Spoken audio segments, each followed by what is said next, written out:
Hello viewers, welcome to Licensure Hub channel once again. Today we are going to have a very interesting discussion on the nursing process.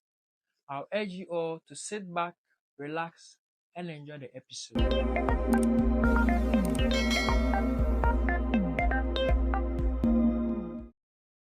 Welcome once again viewers. As I earlier on said, today we're going to have a very interesting discussion on the nursing process. Now one may ask, what is nursing process? Let us begin by splitting the two words into two. What is nursing? One can define nursing as the act of caring for someone or a loved one. What about process?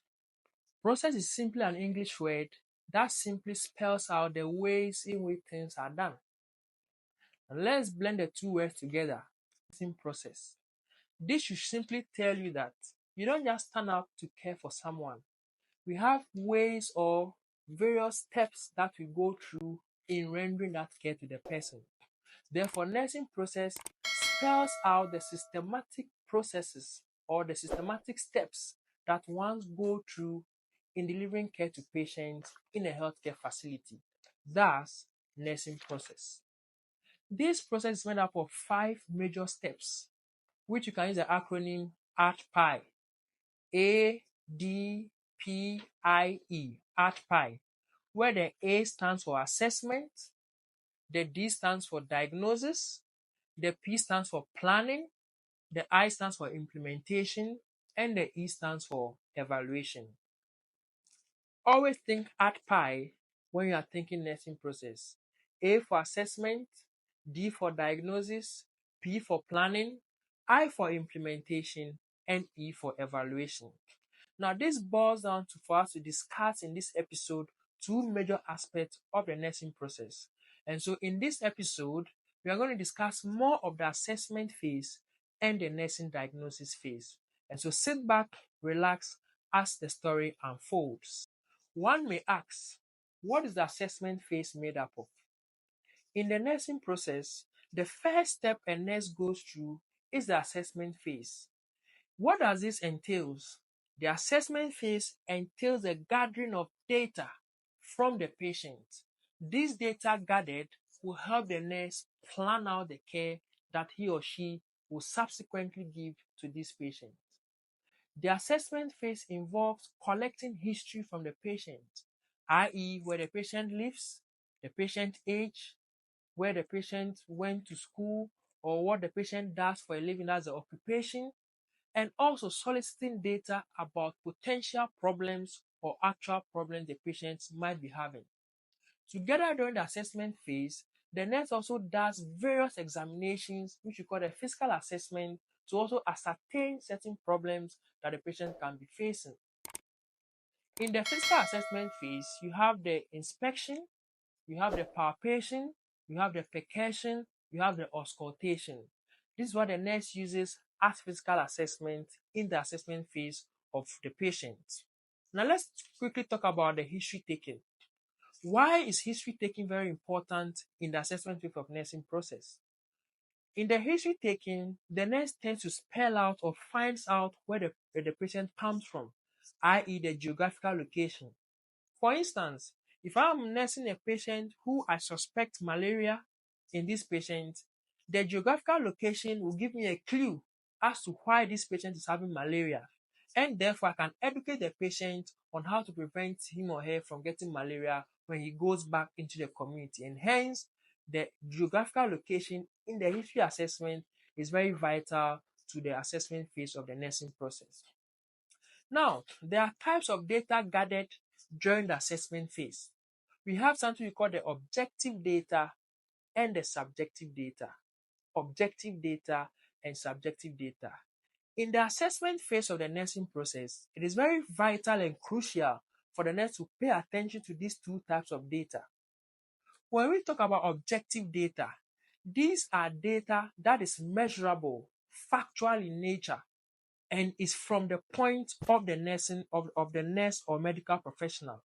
An objective data is a data gathered from the perspective of the healthcare professional, i.e. the nurse, the doctor, or wherever medical personnel is attending to the patient in that phase.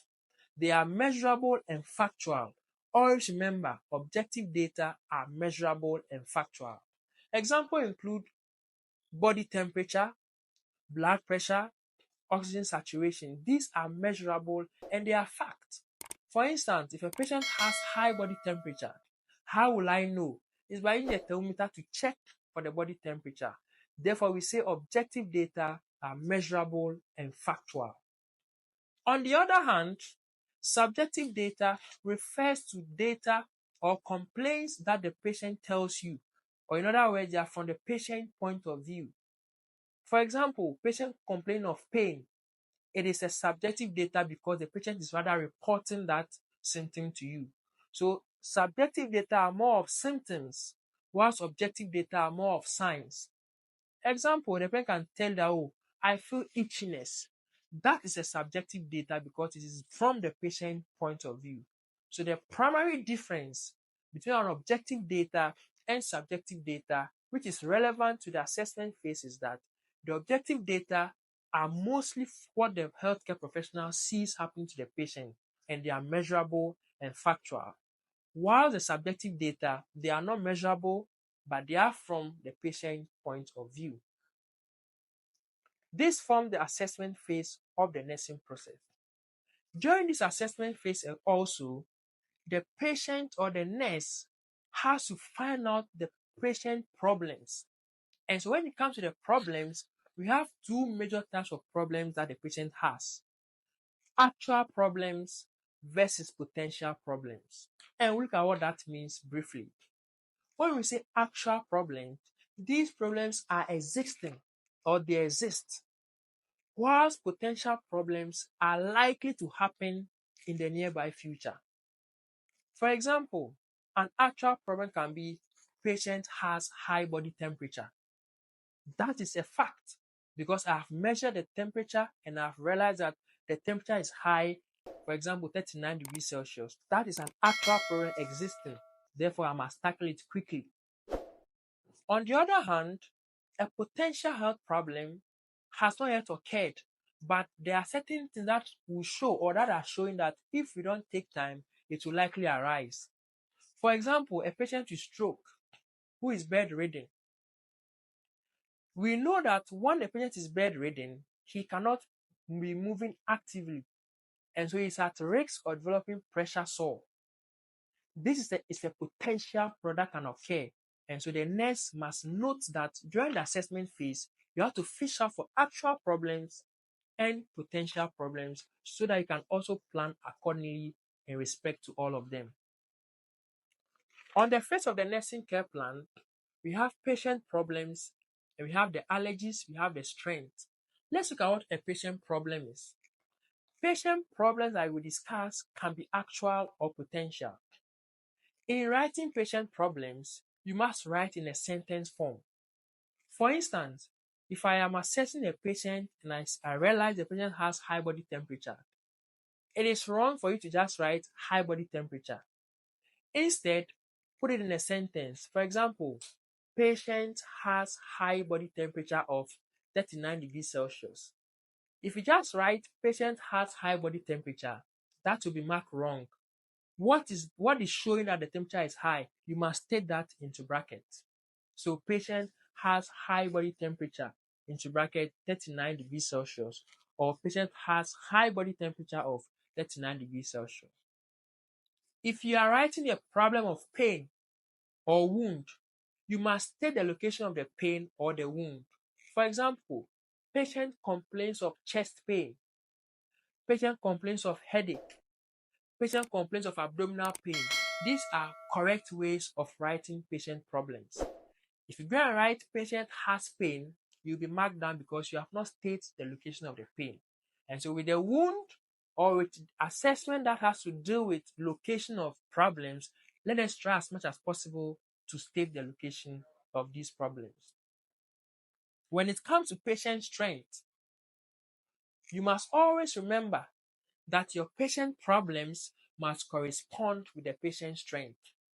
For example, if I write my first problem as patient has high body temperature of 39 degrees Celsius, My strength number one should match with the strength number one, with the problem number one. My problem number one should always match strength number one. Now, one may ask, what is a patient's strength? After identifying your patient problems, you must also identify some of the strengths of the patient. Now, one may ask, what is a patient's strength? Always remember, a patient's strength can be defined as what the patient has or can do to help solve the situation. What the patient has or can do to help solve his or her situation can be defined as a patient's strength. For example, if I don't have money, for instance, and you ask me, oh, what is wrong with you? Oh, I don't have money today. Then ask, oh, how can I help you? Oh, I have mobile money account that you can send money to. So me having a mobile money account becomes my strength. And so always remember that the patient's strength is what the patient has or can do to help solve the situation. It could be emotional, it could be the relatives, it could be physiological. These are all strengths of the patient. So look around the patient and ask, what is this patient having, or what can the patient do to help solve the problem? For example, you write patient has wound on the left leg. This is an unconscious patient, someone who cannot talk. It is very wrong for you to write a strength as patient can verbalize the wound dressing. That's very wrong. An unconscious patient cannot talk, hence the verbalization is wrong. So one can write patient has items for wound dressing. For an unconscious patient, he has items for wound dressing can be a strength, or patient relatives can afford items for wound dressing. So always remember, a strength is what the patient has or can do to help solve the situation. That is what a patient's strength is. And always remember that as a rule of the care plan, your problem number one will correspond with strength number one. Your problem number two will correspond with strength number two in that order. If you mix them up, you'll be marked wrong. So always remember, my problem number one will be my strength number one, number two in that order. A strength is what a patient has or can do to help solve the situation. And so with the assessment phase, after fishing out your problems, the nurse must prioritize these problems. You must always prioritize your problems. For example, a patient is in pain, there is high body temperature, there is breathing problem. You cannot take pain over breathing problem. That's respiration, airway. So you will prioritize the high problems first. Problem that you think if you don't quickly resolve, the patient might die. You should always prioritize those ones first before any other problems. So, for example, if I have respiratory problems, if I have pain problem, I'll always prioritize respiration first than any other problem, because if I don't quickly do that, the patient might die. And so prioritization is very important in the assessment phase of patient problems. When writing patient problems, always prioritize the highly problems for problem that you think if I don't quickly resolve them, the patient might die. You should always prioritize those problems first before any other problem. And always remember, your problem number one should match with your strength number one. Your problem number two, strength number two. That is with the assessment phase. With the assessment phase of the nursing process, the nurse must always remember to ask questions from history taking, using physical assessment notes to fish out problems in order to help identify the needs or plan to solve those problems. That is briefly the assessment phase of the nursing process. In the next episode or in the next continuation, we are going to talk about the nursing diagnosis. How do we diagnose such problems that we have fished out and to plan accordingly to solve those problems for our patients? Hello viewers, this comes to the end of the assessment phase. I believe you enjoyed the assessment phase critically. If you did not, kindly go back and re-listen to the audio. And thank you for joining us. I want to say a very big thank you to our cherished listeners for subscribing to our channel. And by His grace, we have 5K followers. We are very grateful And we urge all of you to continue to share the link to others and encourage them to subscribe so that as and when we release a new video, you will not miss an episode of ours. Thank you very much and see you on the next episode of Nursing Diagnosis. Bye for now.